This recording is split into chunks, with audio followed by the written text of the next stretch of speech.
大家好，我是慧慧，面粉不要光蒸馒头了。今天给大家分享一个好吃又简单的做法，我们一起来看一下吧。首先在盆里倒入300克的面粉，打入2颗母鸡蛋，小碗里面准备80毫升的温水，倒入3克的酵母粉，3克白糖，促进酵母发酵，用筷子搅拌至酵母融化，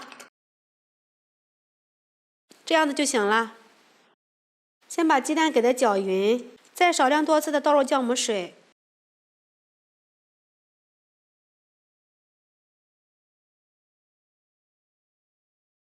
倒入10毫升的玉米油，下手揉成面团儿，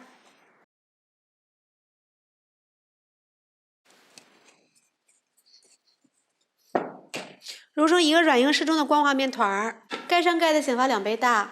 看一下这个面团已经醒好了，里边是满满的蜂窝状，发得非常好。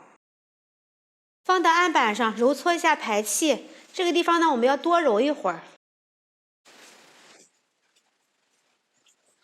揉匀揉透，给它团圆，按扁，用擀面杖擀薄。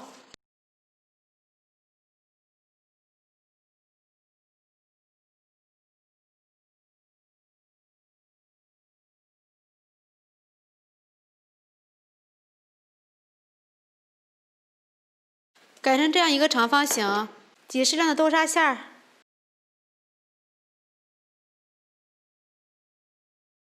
用刮板刮均匀。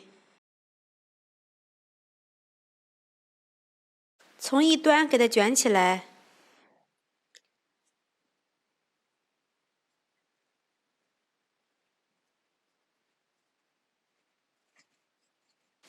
把边缘处给它按压一下，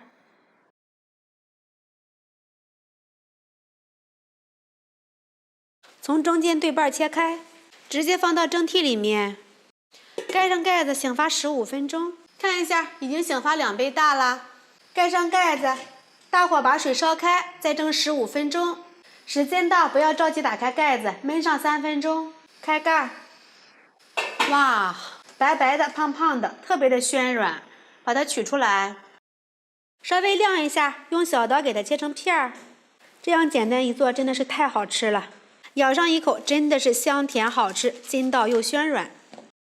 做法只需要比馒头多加1步，就变成了比面包还要好吃的美食。这样简单一做，大人孩子都特别爱吃，而且是非常的有食欲。看这个层次也是非常的好，里面呢还可以加一点葡萄干或者是蔓越莓，吃起来更美味。如果你也喜欢这个做法的话，就赶紧试一下吧。喜欢慧慧的视频，记得点击关注、转发，拜拜。